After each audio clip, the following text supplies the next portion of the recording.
I'll speak to you later, because I'm kind of busy.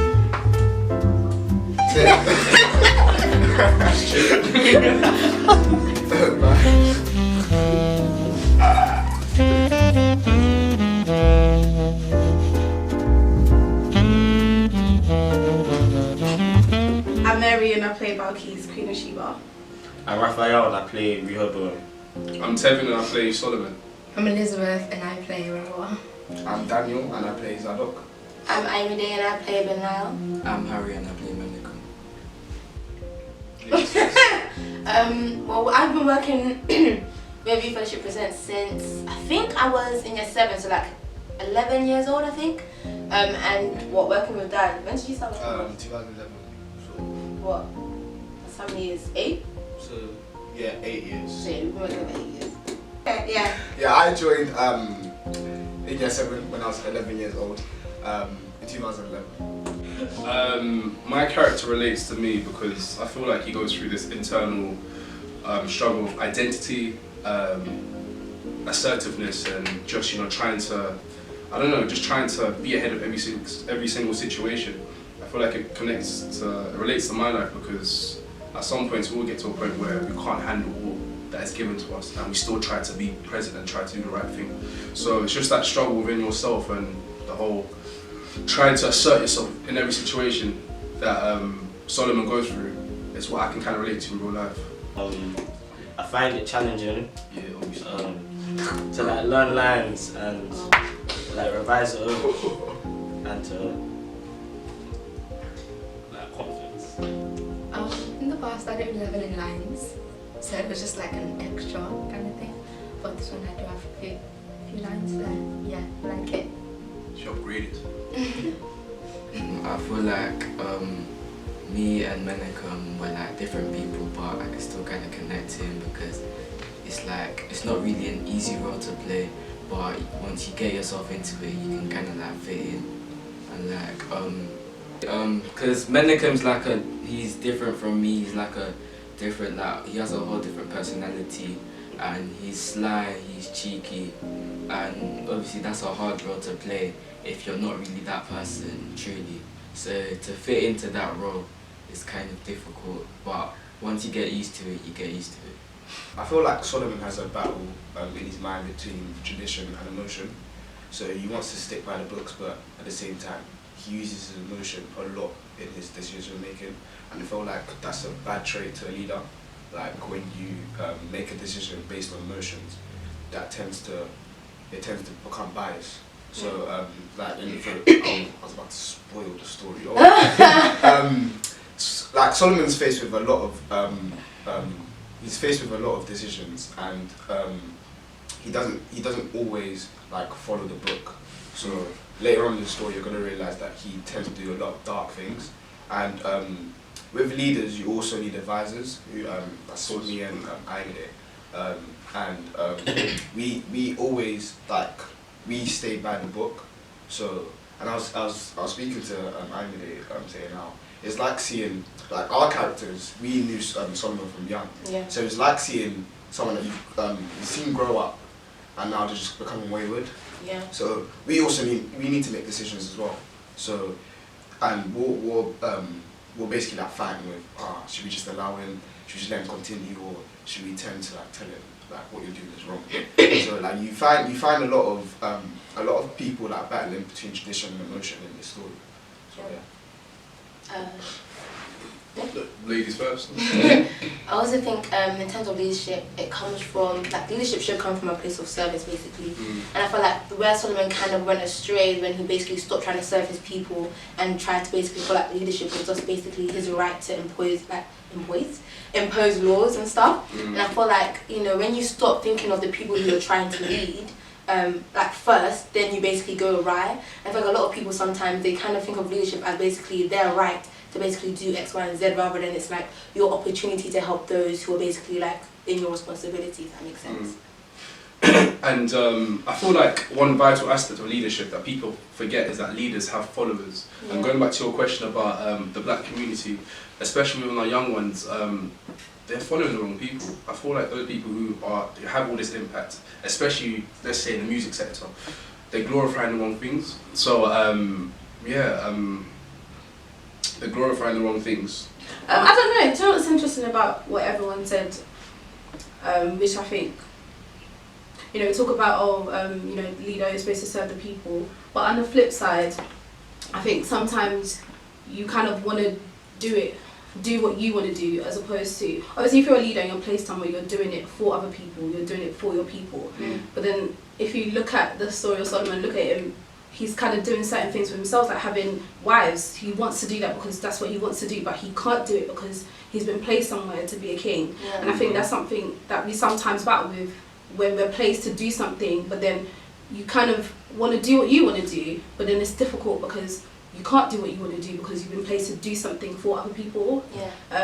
So I don't know, that's just something that I think I've noticed just reading through, like, oh yeah, he's supposed to do this, supposed to do right by God, supposed to do this, supposed to do that, but what about him? Like, what about what he wants as a person, as opposed to as Solomon the king? What about Solomon as just Solomon?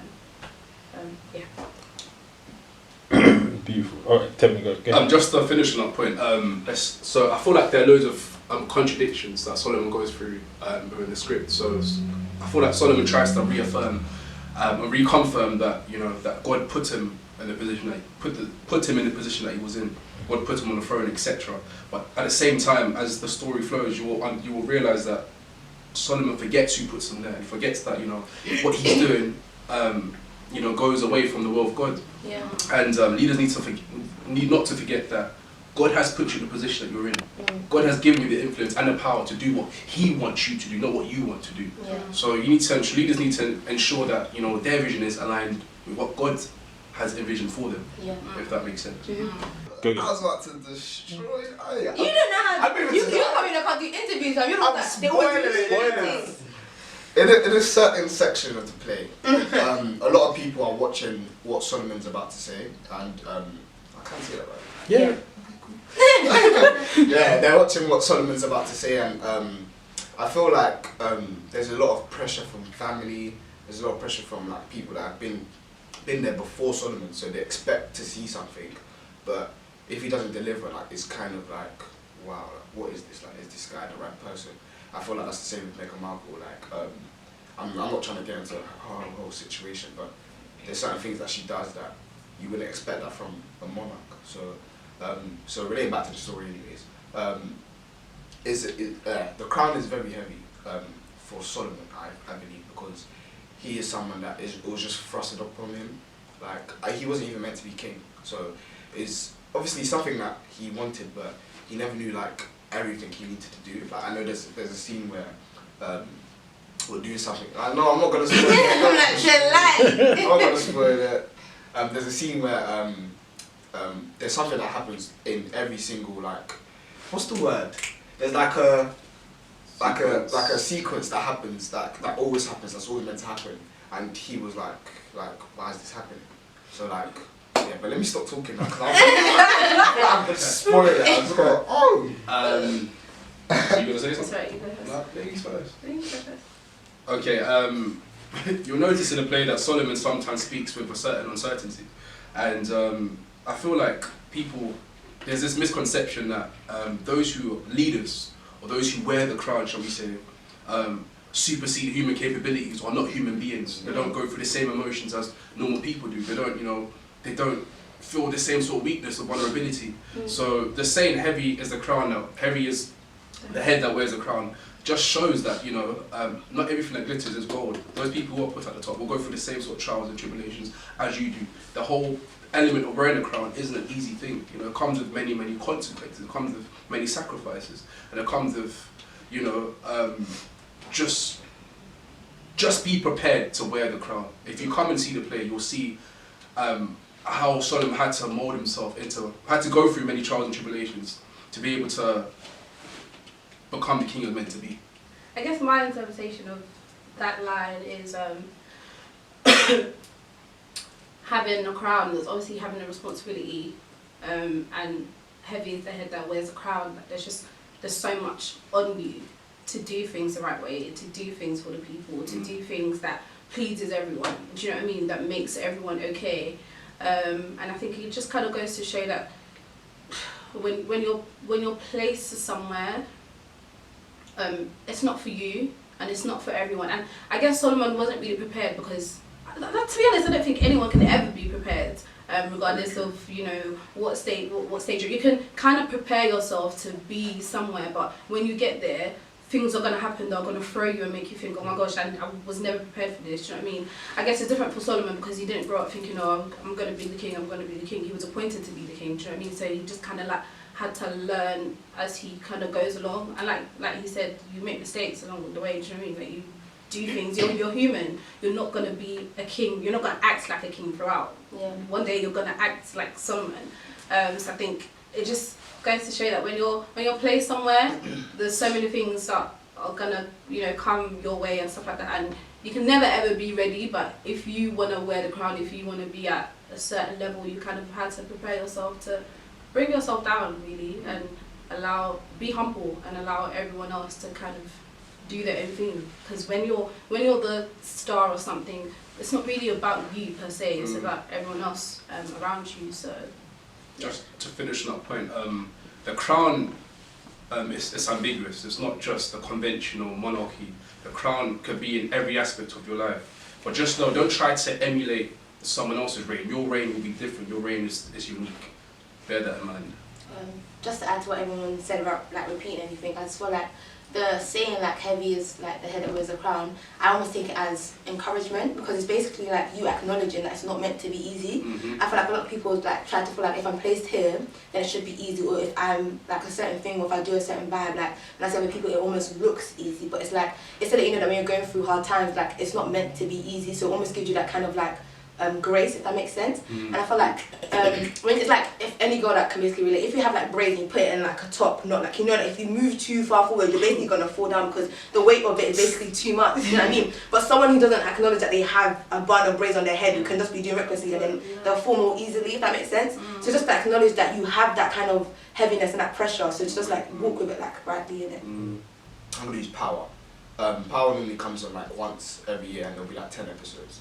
So we'll end on a cliffhanger, and then since the cliffhanger is so good and we're waiting a year on to see what actually happens next, the expectation has to be set so high that it has to be as good as what happened in the last bit.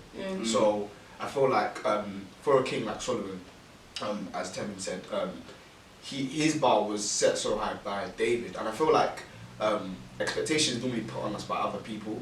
So like it's not like what we want to do, is by like, for example, with parents, they always want you to be the best that you can be, but obviously your best might be different to their best, but you still want to impress them while you want to like live for yourself.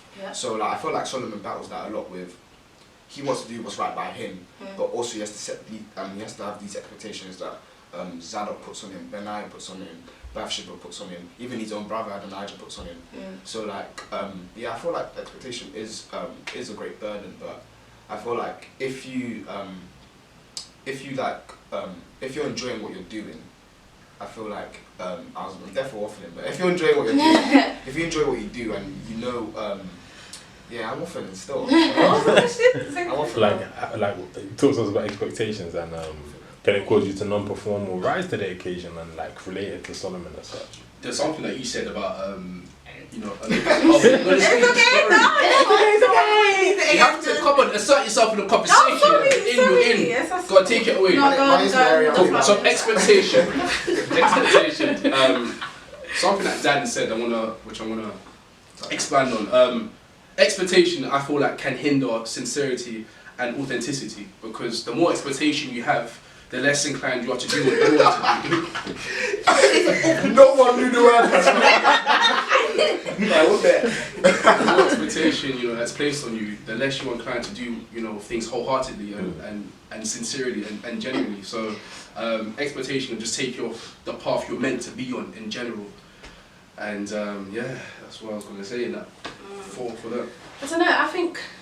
I think it differs depending on the type of person you are. Yeah. Because I think with me, for example, as a person not like Balkis, I think when you put too much on me, I can take it. When it gets to a certain point, that's it. I just break down. Yeah. Whereas there's certain people that you saying, I expect you to do this, I expect you to do that. They're like, cool, because you expect me to do it, I'm going to do it even more than what you've asked me to do. And I think with Solomon, I don't know. I think I personally just feel like he just kind of battles between being a king and just being Solomon for Solomon. I think he had, because he was so wise and he said the right things and he was able to do these things, everyone expected that he would do the right thing every single time, and they forget that Solomon is also just Solomon. Apart from Solomon the king, he's still his own person. He's still quite young. Yeah, and I think that's what he kind of battles with, just being who I want to be. And yeah, like you said, he's young, so you want to do what you would do at that age, but you can't, because you're a king, so you have to live way above your years. You've been given wisdom way, like you're the wisest king ever. Do you know what I mean? Like you have everything, so everything is on you to make sure that everything is right at every single time. But Solomon is kind of like, well, yeah, I can do this at this time, but then again, I still kind of want to be me as well. So yeah, I think it's different for different people. Just to add to what basically you said and what everybody else said, I feel like with expectations, I feel like he basically take it the way he wants to take it. So I feel like there's certain people who say that because they had no expectations placed on them, they basically felt like there was no one basically wanting them to basically be better. So because of that, they basically just stayed the same. Do you know what I mean? Sometimes people can be such in a comfort zone that's like, when no one actually places expectations on you, you never really rise to any occasion because there isn't an occasion to rise to. Do you know what I mean? And then there's some people who are like, place so many expectations that it's so much pressure, but like people say that, without pressure there's no diamonds, if that makes sense. And it's almost like in you like falling short of the expectations, you're still better than what you would have been without them, if that makes sense. And I feel like if you related that back to Solomon, I feel like he allowed the expectations of everybody else to basically overshadow God's expectations for him. I feel like God never really said that I need you to be X, Y, and Z. All he basically wanted was for him to always come to him when he didn't know, if that makes sense. And I feel like he neglected that and just said, all of these people are expecting to do this, and I must have the answer because, God says he's giving me wisdom, so I need to use it to the best of my ability. But it's kind of like, okay, God gave you the wisdom, so why can't you go back to him to basically ask for more clarity, if that makes sense. Are you fighting somebody? I think it's easy to say though, I just feel like it's easy to say all these things, but when you're in that situation it's completely different. You know what I mean? When you feel like God has anointed you and he's made you this wise king, you kind of feel like you have everything, you've given it to me, so I kind of don't need to go back to you. Not in a rude way, like, oh, I don't need to go back, I don't need you, but I'm so confident in what you've given me that I'm able to deliver it. Do you know what I mean? So yeah, it's a tough one. And Solomon's expectations come from comparisons, and as we know, comparisons, void. Exactly, it's a thief of joy, or the void joy. That's what I was going to say. You cope with that. I feel like it's a learning curve. Do you know what I mean? I feel like it's going to be a time where basically you're going to have to fall short in a certain sense, because I feel like you can never really prepare yourself for attention from the opposite sex if you never got it, basically. You can never really prepare yourself to like people say, oh, your limits with alcohol or other stuff, but you never know your limits unless you go past your limit. That makes sense. So I feel like it's a learning curve to an extent, and to another extent it's like having the right people around you so that you're never going to continue to be in something so much. You're never going to be in a state of insecurity for so long, or a state of needing that attention for so long, so that it's like, because you never needed it, or because you never really place so much value on it. I feel like when you place values on certain things that you don't have, and when you do have it, it's almost like, oh my gosh, do you know what I mean? If you don't really place value on it, it's easy to kind of what's that word? Thingy the storm, do you know what I mean? Ride the wave, thingy the storm. That's what I'm going to thingy the storm. I personally think as humans we tend to overindulge anyway, so once you're being compensated, you're going to overindulge.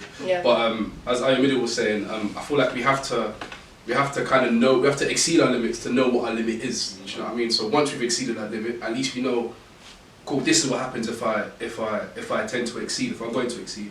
So just once you're compensated, do what you have to do, as we do. Spend the money, drink the drink, not excessively, please, though, and then know what your limit is. There you go.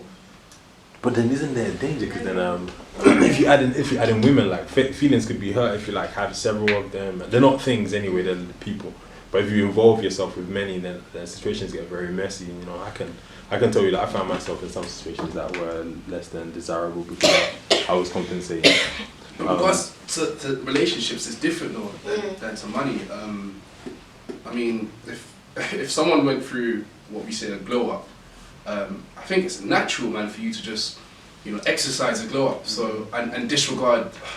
It might sound a bit arrogant or ignorant even, and disregard the other person's feeling, because you finally get to put yourself first and really just live in the moment and just enjoy, let's say, this real you. And it's the outcome of that which will determine what type of person you end up becoming. Because the outcome will, if it's bad, which it normally is, not speaking from experience, guys, single in my life, if it's bad, I don't think you want to feel that feeling again, knowing that you might have hurt someone else just to pleasure yourself. Do you know what I mean? So, but that's just me, Tell the playboys and playgirls right here. I don't know, I think I took that question in a different way. How do you kind of cope with it?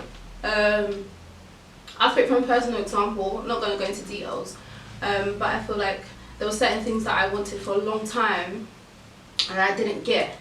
And then when I finally got it, I was excited. I could do this, I could do this, I could do that. I started doing all those things. And kind of like Tone said, you put yourself first for once because you spent so long thinking about other people and putting other people first, and when you finally get the chance to do it for yourself, you want to go all out because you haven't had the chance to do it. And I found myself, when I started to do those things, I enjoyed it, but then when you're in your quiet time, you think, do you really?